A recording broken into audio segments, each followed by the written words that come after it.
Tuned in to The Real and the Raw with Queen Renny. What's up, y'all? Welcome to The Real and the Raw. I'm your host, Queen Renny. All right, y'all. Welcome back. It's your girl, Queen Renny, as usual, and you are tuned in to The Real and the Raw. I hope this week was nothing but success for you, but if it wasn't, I am sending you all the love and positivity. So, I hope y'all had a great week. I hope if you didn't though, that you're able to push through and overcome and have an amazing weekend, y'all, because it's Friday. I know y'all not going to watch this on a Friday because I'm recording it, but y'all will get it, okay, period. It's Friday. And some of y'all might have got paid. So have a great Friday, y'all. Have a great day for whatever day you end up watching this. But yeah, we're back. So I know last week, if you tuned in, and if you haven't tuned in to episode 6, I'm not even going to speak to y'all this week, okay? How about that? So, but for anybody that did tune in, you know that we had an amazing conversation with my cousin, Bria, who is a scientist. And she pretty much talked about her journey in STEM as an African-American woman. And y'all, it was some amazing knowledge that she dropped. It was also good to just hear another Black woman speak her truth unapologetically and in a safe space, you know what I mean? And it's things that we all can relate to. So it's just, yeah, it was amazing. So for anybody that hasn't watched it yet, get with the program, okay? All right. So this week, y'all, I thought it'd be really dope to follow up with another amazing woman. And, you know, with everything going on with Trump and the presidency and their hate towards women, I just thought, you know, what better way to empower the women in my life than to give them the platform to speak about their experiences in life. So I am super, super excited to introduce y'all to my good friend and sister, Nydia. And today I'm going to have her on. She's going to be talking about her journey in a different world. And what I mean by that is Nydia came to the United States from another country. So literally like traveled into, you know, a new world in a sense, you know what I mean? Different people, a whole new language, totally different culture, just everything. So I'm sure those of us who have never experienced that, you know what I mean, can learn just from her journey, and those who can relate to it know that there's somebody out there that have, you know what it feels like. And so I believe she came, and she'll be able to explain, but she came what I would consider like later in years in life. She was in high school. And so that's hard to catch up at that point, and not catch up. What I mean by that is like have to learn a new language and get with a new teaching styles and things like that in school. And so she's going to talk about all of her trials and tribulations in this new world. But first, I'm going to have her introduce herself and tell us a little bit about her background before we jump into the questions that we have for her today. So, Nydia, go ahead and let the audience know who you are. Hi, everybody. My name is Nydia Alicea, and I am married to Orlando Alicea. We have 2 beautiful children, Amaya and Dominic. And as my good friend here and sister, Sharon was saying, I am from another country, and I am very happy to be here. Thank you so much. Yes. And I can wait for you guys to learn a little bit more about my life, because like she mentioned, you know, it's not just my life. It's actually about a lot of other people, you know, coming to this country that could relate to what I'm about to say. Yeah.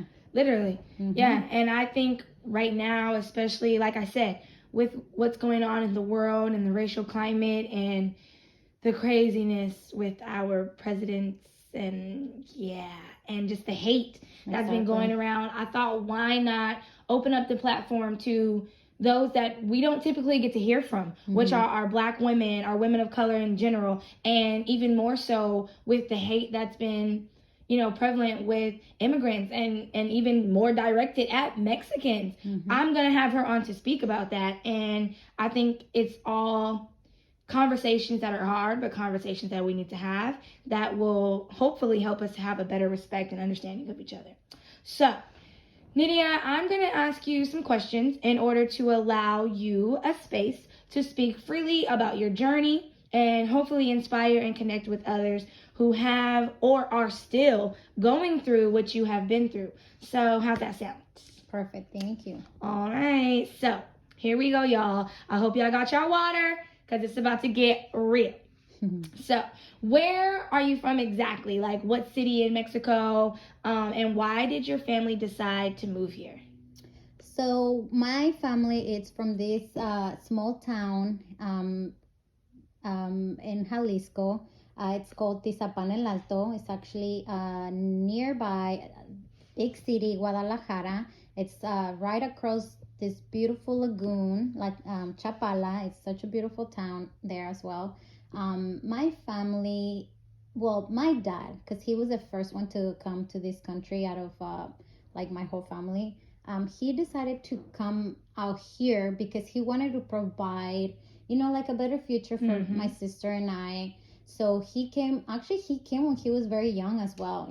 He also had to, learn the language, and, he had to find jobs that could help him, build a career, anything that could help him, he always worked very, very hard to be able to bring us out here. So he did that, like he put his mind to it and he did it. He was able to bring my sister and I out here. Also we're very thankful for my stepmom for that as well, because if it wasn't for her, we wouldn't be here right either. So exactly. We're very grateful for that. Yeah, no, that's real. I think that's amazing. And I think every parent or just a family member, we all can relate to wanting better and more for our children, for our family. And so, by any means necessary, we, want to make those things happen. And so I'm all for anybody that is just trying to better their situation for their family. And so with that, did you experience any culture shock being in a brand new country around people who, don't look like you or speak like you? You know what? First, in a positive note, when I first came to United States, I think it was amazing because I was able to see, like other ethnicities. It wasn't just Mexicans from That's different, real. from different I never even cities. thought about that. Yeah, no, like, 'cause it's super cool. Like, I mean, in Jalisco, Guadalajara, the city, here and there you could see an Asian person, and it was so cool. I don't know why, but it was like, wow, someone different, someone that looks different than you. But like they actually spoke Spanish, so it was like, yes, they did, and they love Mexico too. But that was like the only different ethnicity that I actually was able to see in Mexico. So coming out here for me and being able to see like other ethnicities and other cultures, like in a positive note, like I said, to me it was amazing. It was beautiful. But like like as we get deeper, like I could give you more details into that's tight. I've never even thought of that perspective. I always looked at it like oh shit, like oh no, who are all these people, like they don't look like me, you know what I mean, like that actual shock. But that's more like interesting and intriguing, like oh wow, I want to learn about all it these was different exciting things. like it was exciting. Exactly. That's cool. That's a different perspective for sure. I'm sure people who don't know that experience like me probably were thinking it in only one way. So thank you for that for sure. So was it hard to learn a totally new language? Like, was it a struggle? Did you cry at all? Like, or did it just was like, hey, this is just what it is? You know what?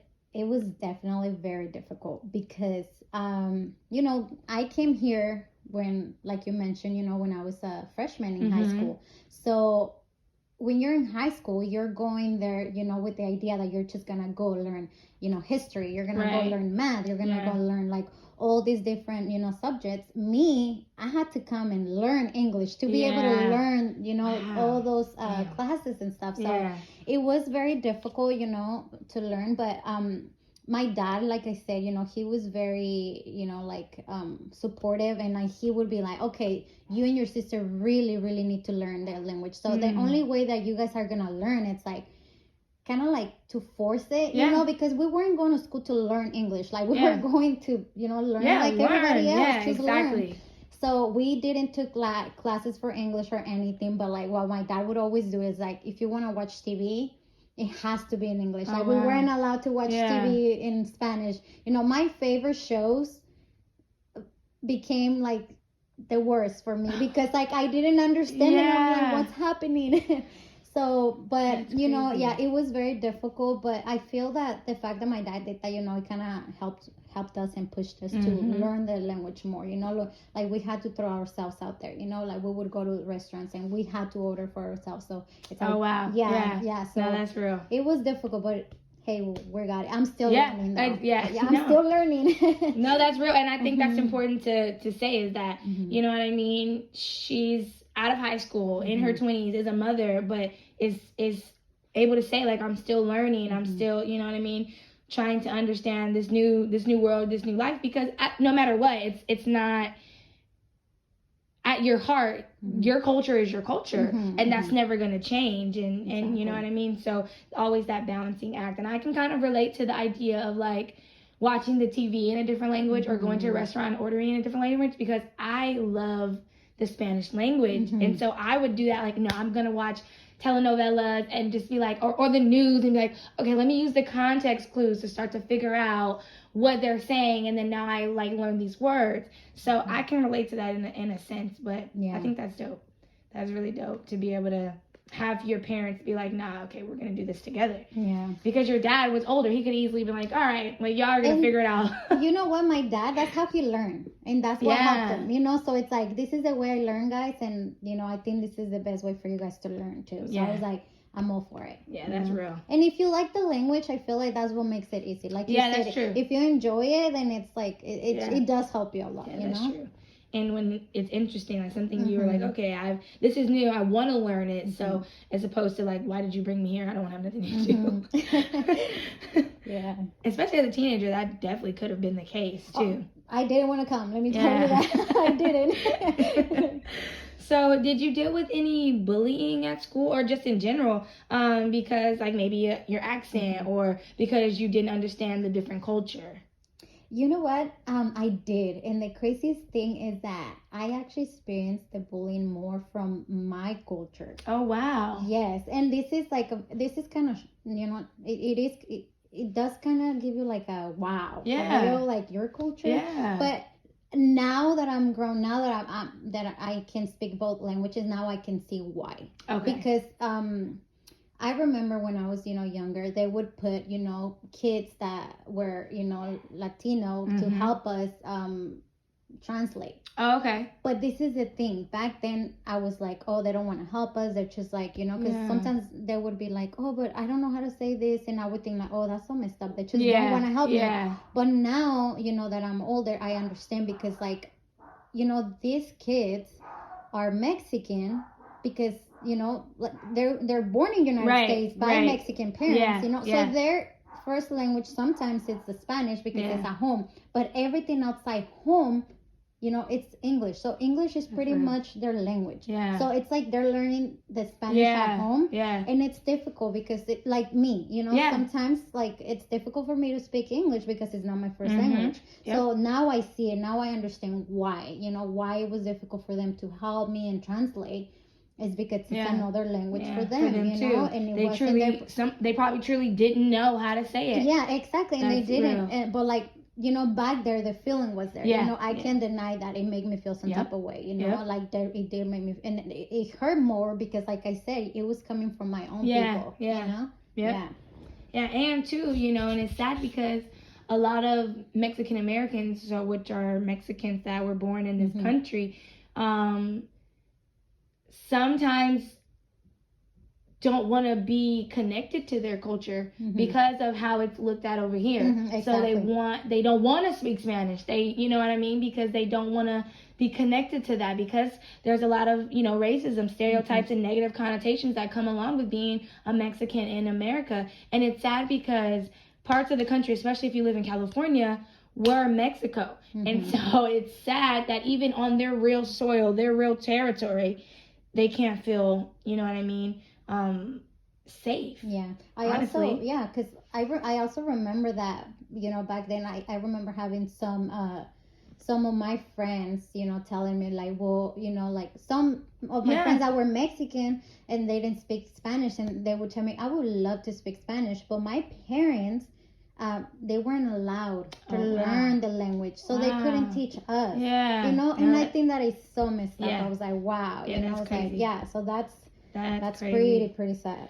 Yeah, that's And that wasn't that long ago either. You know, it's like, wow, all literally. these things happening. It's like within our time too. It is. Yeah. It's just it's crazy times. Mm-hmm. So with that being said, y'all, we are going to take a quick break to sip our water, and we will be right back.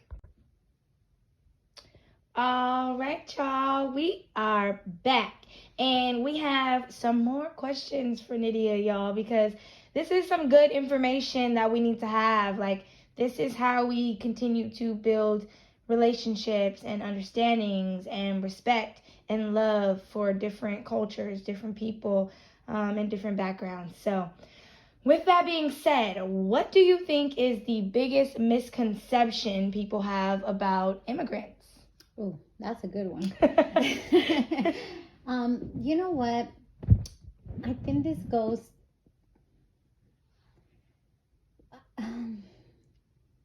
I guess, like you said, this is kind of like a touchy one, right? Yeah. You know, like right now with our president, when he said that Mexico is sending, you know, the rapists and you know, like the bad people, not the best people, right? I just want people to understand, no one is sending no one, right? You know, it's like whoever's coming out here, they're coming with a purpose, and the purpose is they want a better future. You know, the thing about it is that in Mexico, we don't have the same benefits as we do out here. You know, like when we come out here, it's like you go to school and you have free education. You know, in Mexico, you actually pay for education. Oh, wow. In Mexico, they don't supply you the things that you need for school. They don't give out pencils. They don't give out like the books. No, like markers. You have to pay for all this stuff. You know, wow. and it's not like a paycheck to paycheck life. You know, it's like you get what you get. You know, there's people. You know, like out here, sometimes you see, you know, the Latino people selling things like oranges, strawberries. It's kind of similar like that out there, you know, but you don't get the same amount of money. You know, so that's the reason why people are moving out here. You know, we want a better future for, you know, our you want health care. You want exactly. You know, we don't want to come here to take anything from you. We don't. You know, we really come out here just for the best of our families. You know. Because, I mean, imagine, so for us that are privileged, that live in the United States, that automatically at birth inherit things like Social Security. There's things that your family can apply to get free health care. We have a free education within our K-12 system. You know what I mean? Just all of those things. We have hospitals that will accept your insurance and not make you pay cash right then and there because there's no such thing as insurance. You know what I mean? So we have those things, and imagine for 1 second if you didn't. And imagine if your 3-year-old son was at school that you had to pay for with your hard-earned money that is not equivalent to the American dollar, so don't even look at it that way. But they're at school and they fall and they hit their head and have to be rushed to the hospital. And when you get there, the doctor is telling you that you have to pay an insane amount of money. And you don't have it. And there's no insurance. There's no, we'll take care of them now and you pay later. Because most of the times that's not the case. Most of the times you have to give a deposit in some of these places. And what would you do? Would you try and take your child and come to America and get and find a doctor and insurance and a better situation? Of course you would.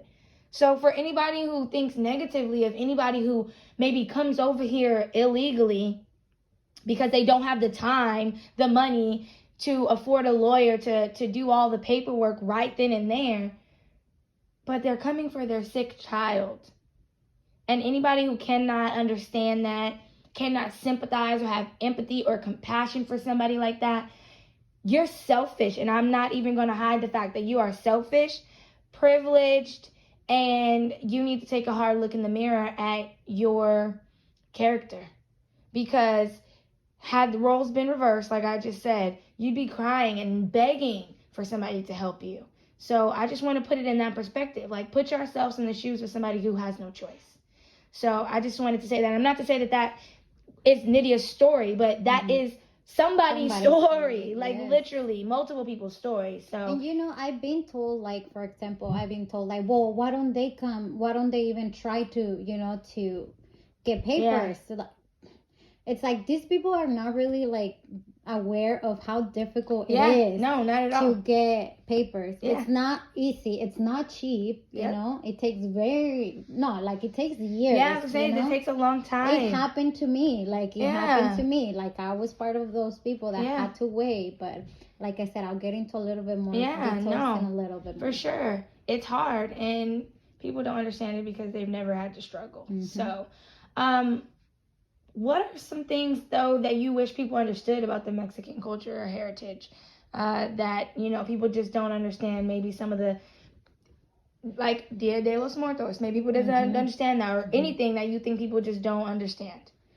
I think Mexican culture is very united. I think we're very united, and I think that we really love our culture. Like, there's just so many beautiful traditions that come with it, many.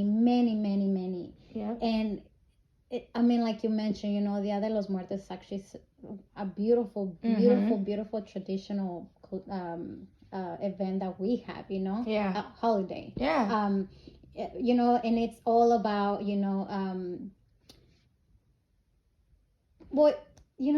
it's like we always wanna love our family in life, right? But as they're gone, we always want to make sure that they feel the love, that they're still being like in our hearts, that they're still here. So we throw like this whole day for them, and we build this beautiful in Spanish it's called altar, where we put like all the things that they used to eat, all the things that they used to drink, and I think that is such a beautiful tradition.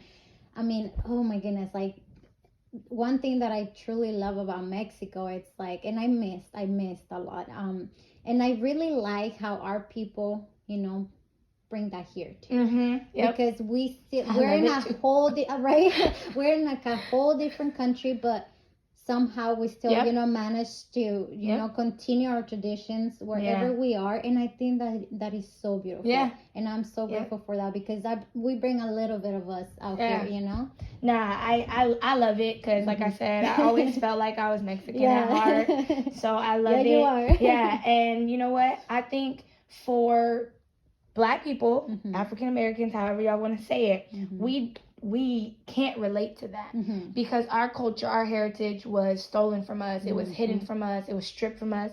So we don't even like own our names, like, you know what I mean? And so I think it's beautiful to witness Mexican Americans keep their culture, their language, their heritage, their practices, with no shame. You know what I mean? Like, don't feel like they have to hide it. I mean, honestly, there's some. Yeah, of course. But there's some Black people that are like that too. Yeah. So it goes in. There's somebody in everybody's culture. And we are very welcoming. We're very welcoming. We love having like I said, especially me. Like I told you, like for me, it was a beautiful experience having to get to see other ethnicities. Yeah. So.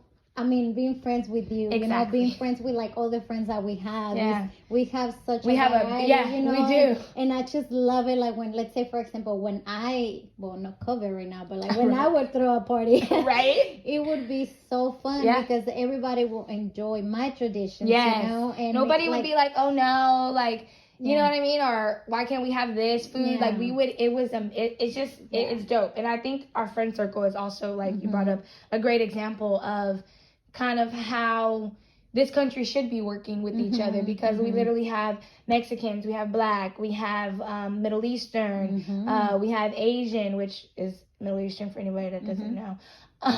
But we have a huge mix, so it's just like, and we all come together and share each other's culture and backgrounds, and we have serious discussions where sometimes we end up cussing each other out at the end, but we always recognize it as like, I respect you no matter what. And basically we saying get you some us, get you some friends like us, because it's amazing to see the different cultures come together. Every time we come together.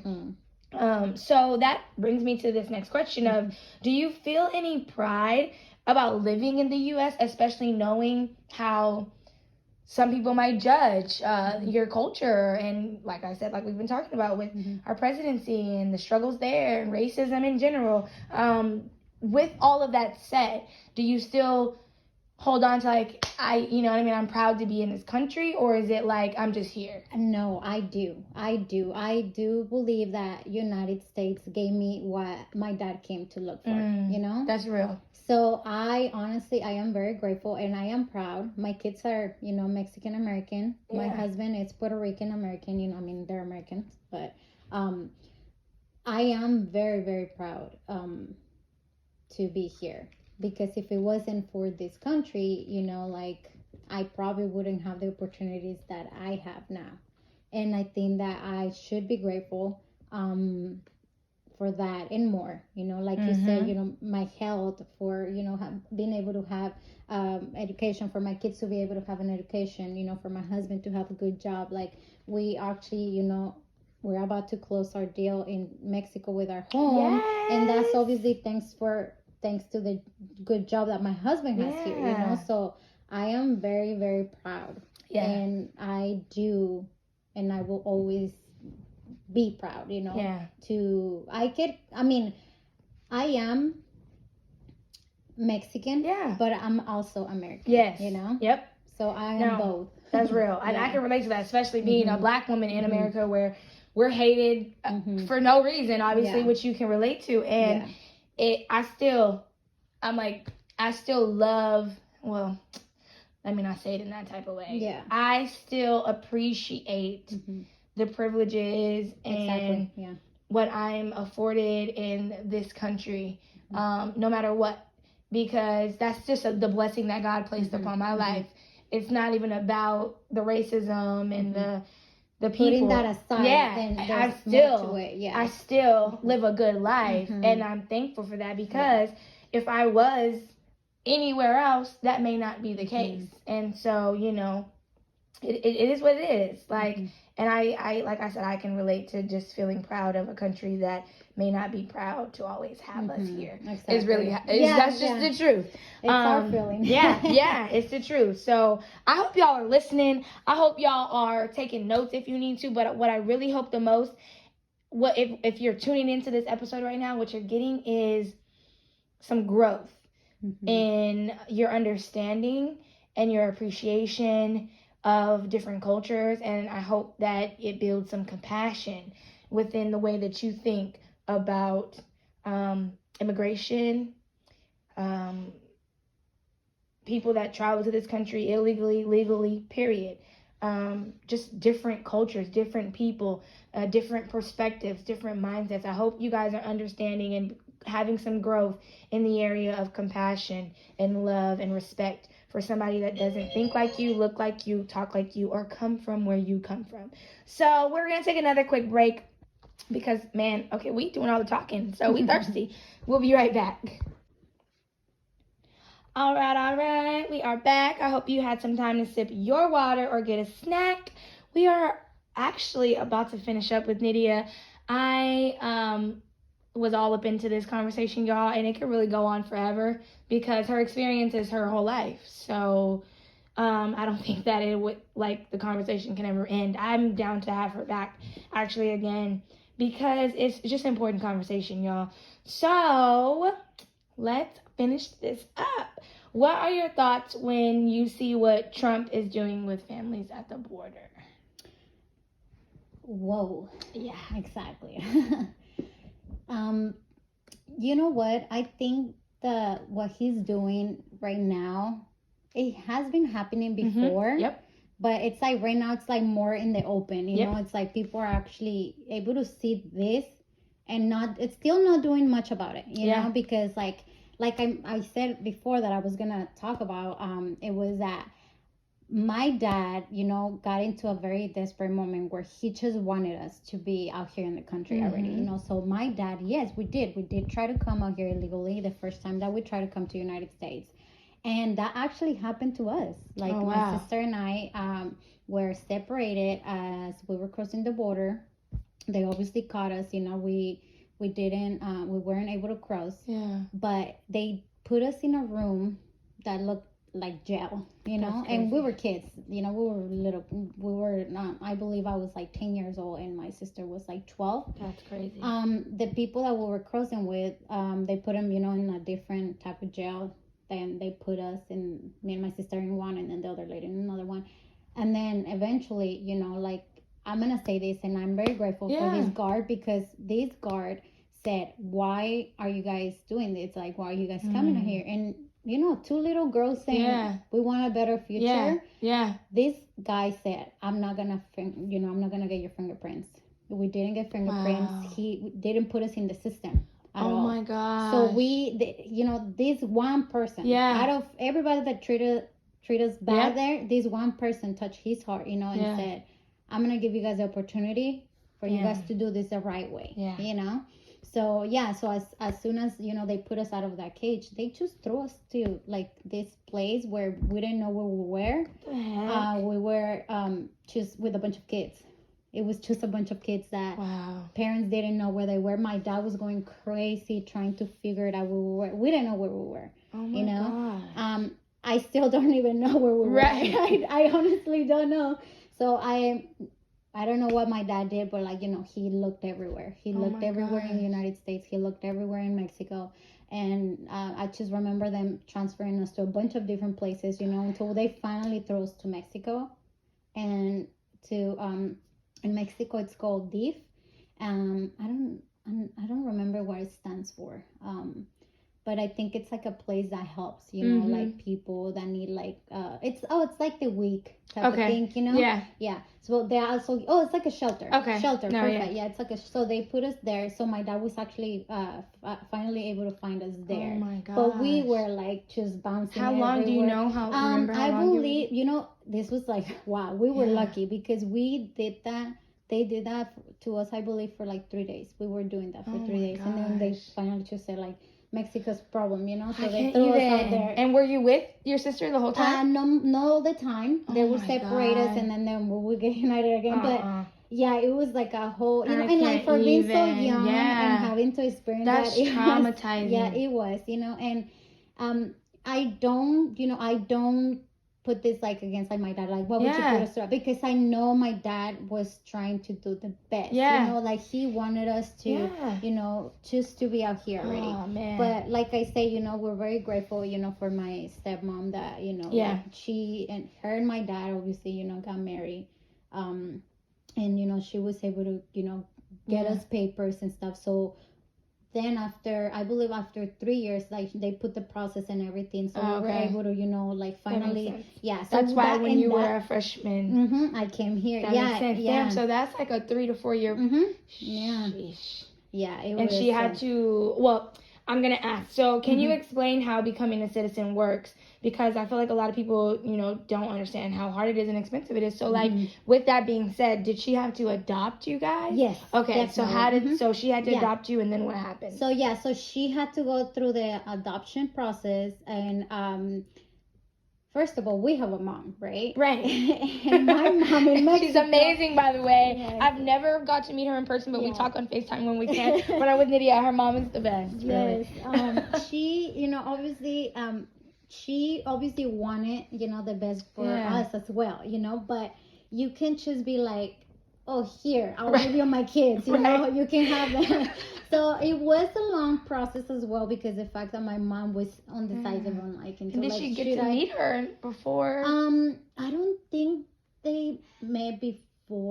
Yeah, see, that's the hard. whole process, so it was hard. Like, and it was like a whole thing happening between like my family back then, so there was like, like a lot of arguments. Don't go. And so my family was very split, like very, very split. So it was very difficult to come to that, conclusion where it's like, okay, I'll give you permission for you to adopt my kids, so they could have, like, that's hard. So it was a very difficult decision for my mother, but she obviously, like there was a point when she's like, okay, fine, they will have a better future over there. So then finally, came to the conclusion that it was the best for us, you know, and that's when the process started. Yes, it was very expensive. I mean, I can't tell you how much because I don't Yeah, know, but I'm sure I probably can tell you that thousands. it was, Yeah. it was a lot of money. A lot of money. And it's That- two. It's because it's per Exactly, child. exactly, because it was two of us, you know, it was my sister and I that were going through the process. Yeah. So, yeah, and like I said, you know, like when people be like, oh, why can't they just come legally? That's why, you know, especially out here, it's like my dad and my stepmom, you know, they're obviously making dollars. Right. So exactly. It was, I'm not saying it was easy, but No, it was but a yeah, little bit yeah. more, So they could you know, save as versus being in being Mexico, in saving pesos. exactly, trying Yeah. to come out here, Yeah. you know, so sadly it's cheaper to pay for a coyote Yeah. to cross you Yeah. over than, Yeah. than And get a paper. If So. your freedom and your Mhm. safety and security is on the line, Mhm. and somebody says, okay, you could pay $30,000 per family member, you got 5 family members, Mhm. or you can give me, 30 to 300 pesos, and I can cross you right now. Mhm. The fuck? I'm gonna go. What? Pack our bags. We going tonight. No, Like, what? That's really how they do it. That's really how they do it. Sometimes Yeah. they'll just say, okay, it's time. They'll go, and sometimes they have to stay, like, Yeah, and wait. and wait. You Yeah. know, like Ugh. in somewhere where they don't know. You know, Yeah. like People die on this journey. Exactly. Like, look at it as There. when we were running away from our slave masters. Mhm. We died on those journeys. You know what I mean? And that's literally the same thing, because think of it. In certain countries, their police work for the cartels. Mhm. Their cartels run the government. So there's corruption. They don't have the same protections because they don't have the same money to afford these things in their countries. And I'm not just speaking on Mexico. Like, this is in other countries as well.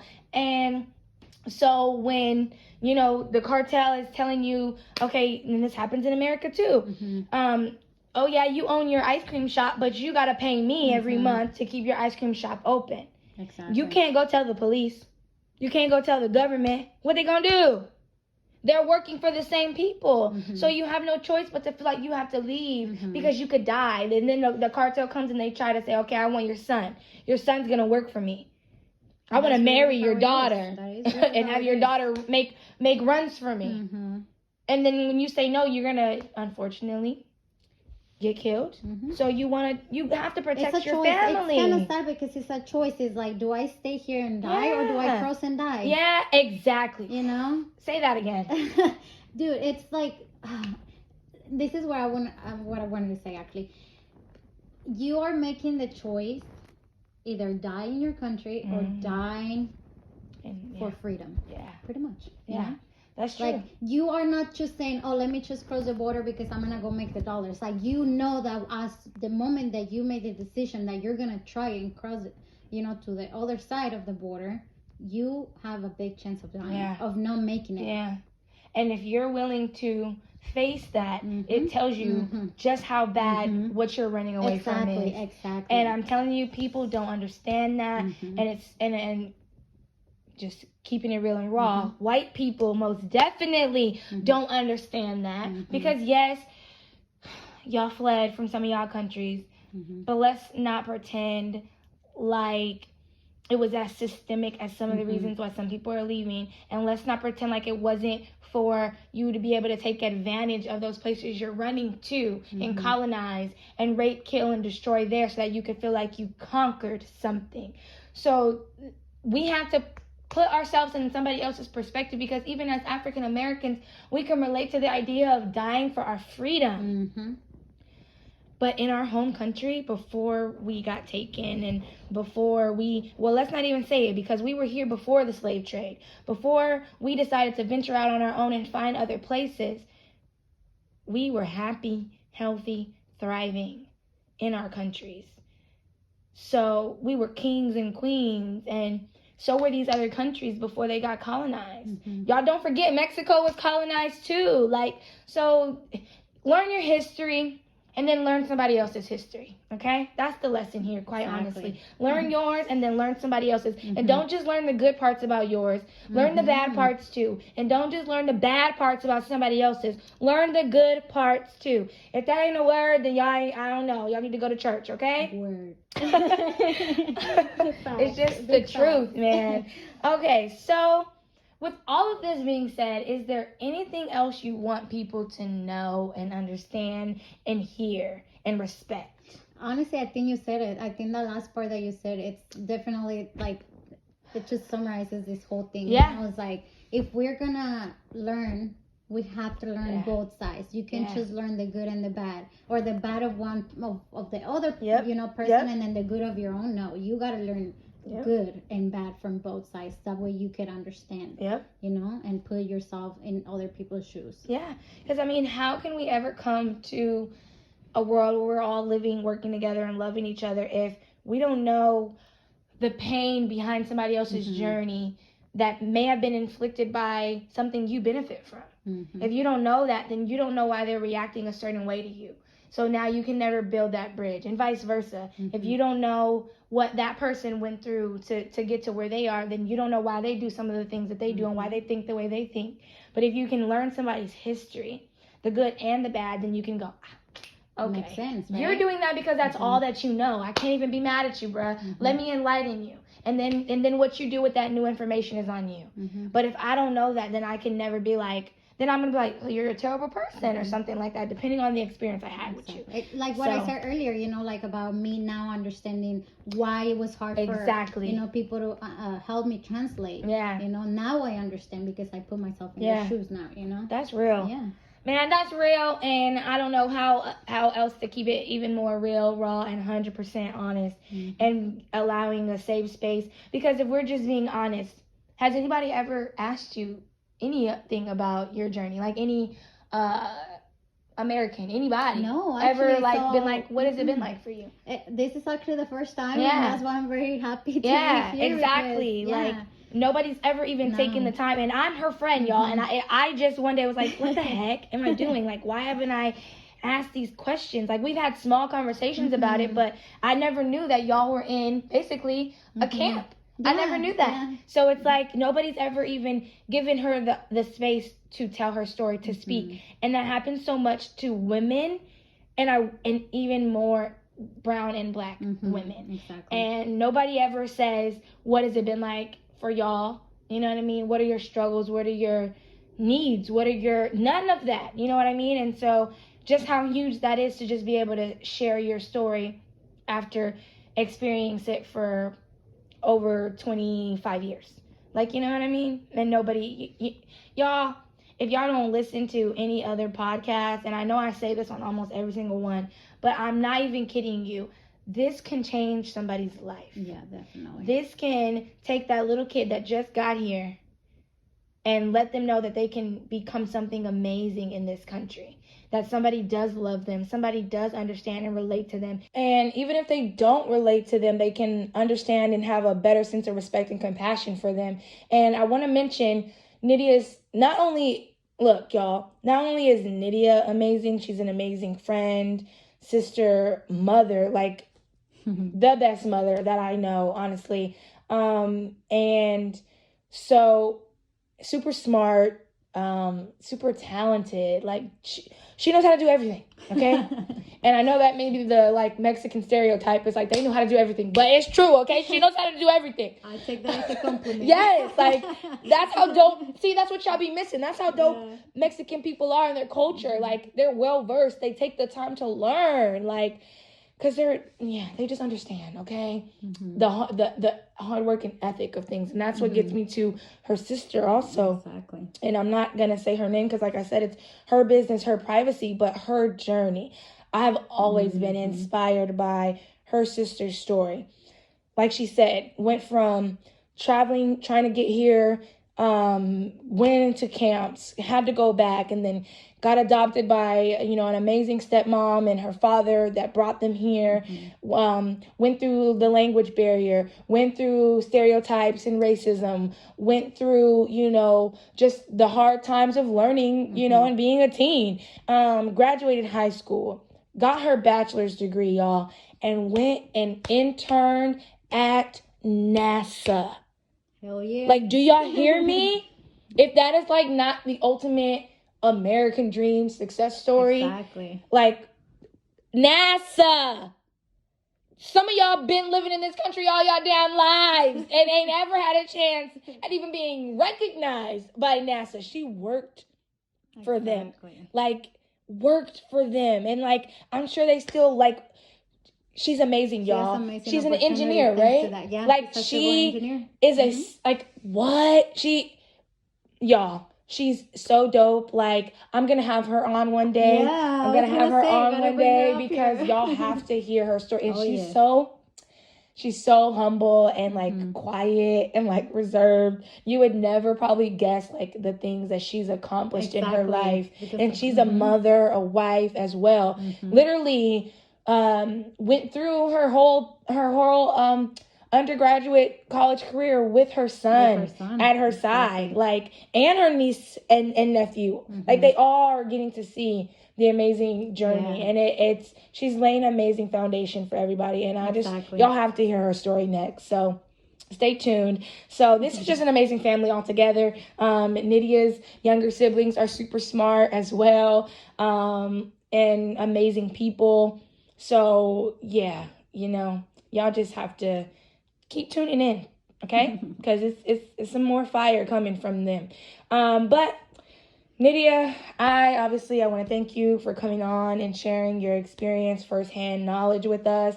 And for those listening at home, I hope you take everything, and I mean everything she said to heart, and spread the knowledge she gave today so that we could hopefully one day rid this world of all the negative stereotypes and hate that come towards anybody that's different from the norm that we've created in this society, and make a better future for our children, so that they don't have to go 20 some odd years without having their story be heard, felt, and respected.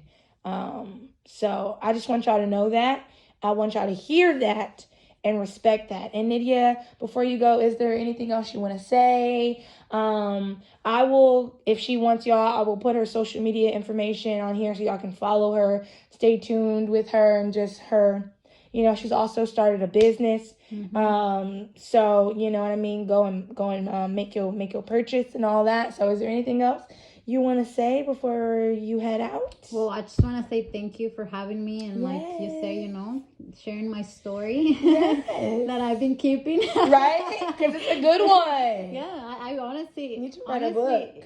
I honestly never really thought about it, like right now, me, speaking on it, it's just opening even my own mind into, like, wow, like, I'm part of that, like, wow. Yes, an amazing, beautiful process of wanting, the love and support and for growth for your family. Exactly. Like, what? Y'all, she about to write a book, I'm telling y'all.